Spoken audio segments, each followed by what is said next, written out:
Rare earth minerals. Have you ever heard of them? I'm going to show you why today one country has a stranglehold, has a grip on rare earth minerals, and why that affects your national security, your daily life, and potentially your future. How does that sound? Well, we're going to get into that today. Truth seekers, welcome. I want to invite you here to the channel that gets into information that others simply can't. So join this movement of nearly 300,000 people as we delve into the most difficult of subjects, making them real easy. Click on that subscribe and the notification beside it so that we can conquer this together. Now, I'm going to talk to you today about rare earths. Big changes have happened. Big things. Why is it that this one country has such a grip on what's happening, and it isn't because of what sits under the ground? It's actually on top. Let me get into that. China finds rare earth deposits along 1,000-kilometer Himalayan belt. Chinese scientists use artificial intelligence to identify chemical composition of rocks, leading to the discovery. Pretty interesting, to say the least. What I think about this is that if we see what happens with China, well, I think that's going to give us insight as to what's going on around the world. They're making crazy discoveries right here in the Himalayan belt. We know that there's more of this rare earth out there. Now, rare earth, it's not so rare. The trouble here is in the refining. And China refines almost all of the rare earths. But now we can see that things are certainly changing. Now, I assume that there's, maybe some political issues. Maybe there's something to do with the pollution, all these other aspects that puts that in China, because of course, that's how this has worked. All of the dirty manufacturing takes place in certain areas, and somehow that makes it okay for the world. That's how they offshore everything. Oh, we're going to bankrupt coal, but we'll just let other countries that do that anyway. The emissions and things in the BRICS nations are absolutely off the chart. And look at China, look at what they're doing. But at the same time, you could see that we're in such demand for energy, such demand for all these minerals, and yet they're not really coming up with a good solution to it. And that's why China is really taking advantage of the circumstances. They're saying, bring the business here. We're going to do it. We are the ones that are going to grow. We want to grow. We'll manufacture all that for you. Don't worry. And we'll manufacture your rare earth minerals, and you could use them for your weapons. But I guess that means when it's time to have war, we could also stop just like that. How does that sound? Here we have it. Bill Gates and Jeff Bezos are backing this $1 billion mining company that used AI to find rare earth metals. And that is Kobold Metals. Okay? Kobold, Kobold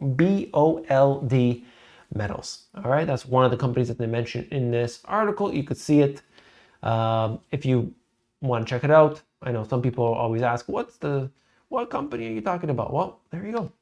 Billionaires are getting into it. They must know something. Cerium Wars. Why are China and North America fighting over this rare metal? I thought this was crazy. I mean, check this out. The Canadian mining sector is on a mission to create the world's most secure supply of critical minerals without Chinese involvement. You gotta read this. The rarer the mineral is, the more critical to national security. Access to rare metals is essential to gaining technological superiority, which in turn dictates superpower status. We know that. Cesium is so critical that its value is in the realm of the priceless. I mean, what? Have you ever heard that before? You could see, they say North America must have breathed a sigh of relief. They discovered a high-grade cesium while exploring for lithium. Okay, this one particular company, Power Metals Corp. It says right here that cesium is central to the United States' goal of winning the 5G race. It's a lofty goal considering that there is no cesium currently being produced anywhere in the world at all. How do we have something so critical and yet it's just not being produced? Look at all the things that it's in. It's basically everything I'm going to mention. You'll see. I was reading the article thinking to myself, wait a second, can it really be in all of these different industries? Oil and gas. They talk about as a lubricant for high pressure, high temperature well drilling equipment. Okay, so the oil and gas industry. Cesium bromide is used for infrared detectors, optics, photoelectrical cells. It goes on and on. Critical uses beyond this. Cesium isotopes necessary for maintaining atomic resonance frequency standards in atomic clocks. So think aircraft guidance systems, GPS, internet and cellular telephone transmissions, 5G technology. It goes on and on. So this is something that they don't even have a good supply of, and yet we rely on it. This is one company they're talking about, rare earth producer Lynas, Lynas. They got $20 million grant from the Australian government, which is good for this company and of course potentially for Australia as well. Lynas Rare Earths is the world's only significant producer of separated rare earth materials outside of China. The company's Mount Weld mine in Western Australia is acknowledged as one of the world's premier rare earth deposits. So this is good news because we always want diversification. It's not a bad thing, and it's not even a bad thing necessarily for China. Lynas also operates the world's largest single rare earths processing plant in Malaysia, where it produces high quality separated rare earth materials for export to manufacturing markets, Asia, Europe, and the US. Well, like I said, it's good. We want diversification. We want that every way, every way we can do so. Bacteria breakthrough could simplify rare earth element processing. The research discovered a new method of separating rare earth elements using bacterial protein, which has a unique ability to distinguish between different rare earths. Crazy. I mean, how do they figure this out? I don't know, but kudos to them. This is a good thing, okay? Because just doing this whole process is expensive, difficult, and of course, nobody really wants to get into it seems. So if they make it easier, if they can somehow simplify that process, that would be very good because it brings the cost of stuff down. That means you get stuff cheaper, okay? Mission critical to get critical minerals and rare earth metals from coal waste. Pennsylvania's mine waste could play an important role in the nation's green energy future. So that would be good if that could actually happen. Consumer goods, national defense, emerging green technologies, looking at that, being able to access it for cheaper and of course close to home would always be beneficial to everybody. A once shuttered California mine is trying to transform the rare earth industry. A US-based rare earth supply chain could boost clean energy and electric vehicles and military weapons. You're just seeing that more and more of this, okay? The not so shining path to rare earth permanent magnet independence from China. They were just talking about this. I highlighted it. Okay, this is Raytheon, the president of Raytheon in 2023. He just said this. And I had read this separately and I wanted to make sure that I included this here. So he said, it is possible to de-risk from relying on China. He cited rare earths as a paradigm example of the problem. He said that since 95% of rare earths are processed in China, there is no way to replace Chinese rare earth enabled components. That's it.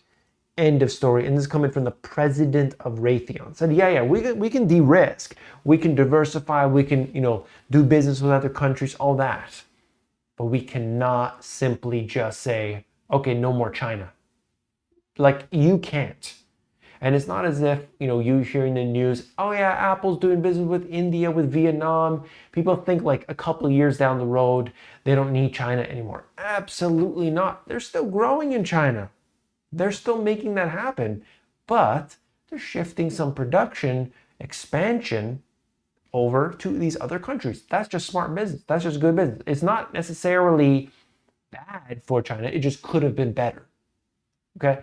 And so when I look at that, I think to myself, clearly these countries see what happened with the lockdowns, 3 years of lockdowns, the potential for geopolitical problems, China, Taiwan.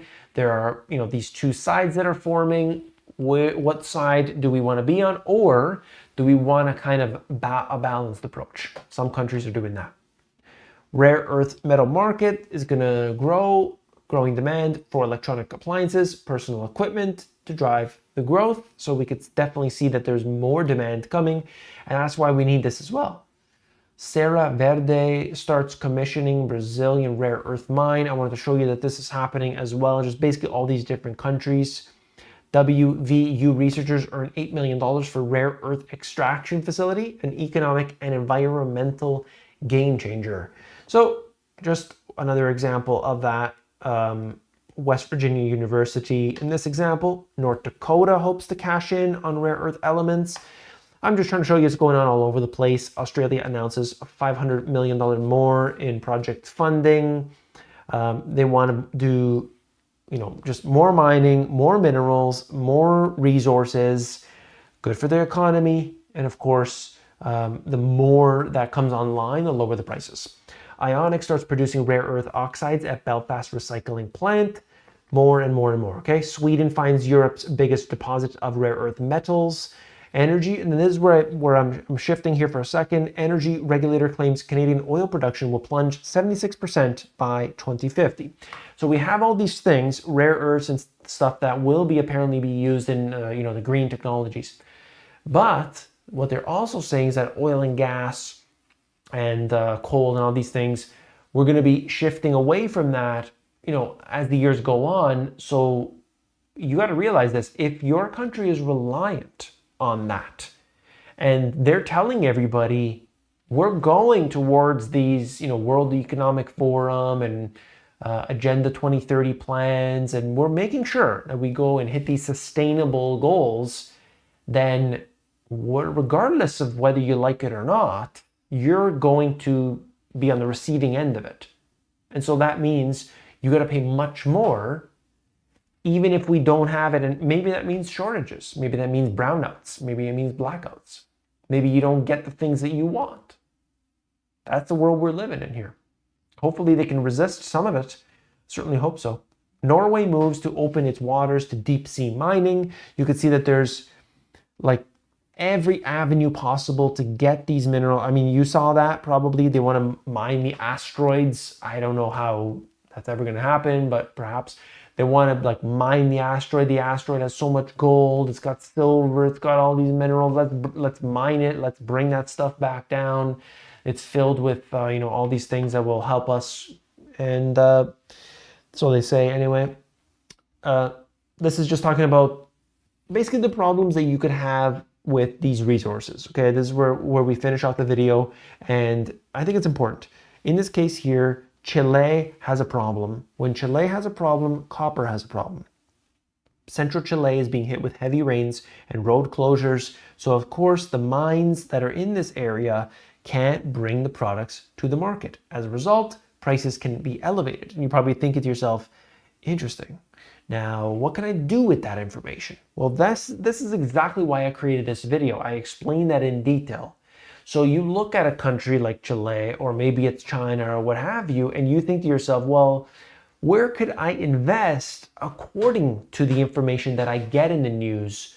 Rare earths, okay, we're heavily reliant on China. Is that changing? Maybe that gives us an opportunity. Whether there's a natural disaster in Chile or some other country, how does that impact the price of our different resources and different elements and so on? This video right here has all the details you need to know. Click it and I'll see you there.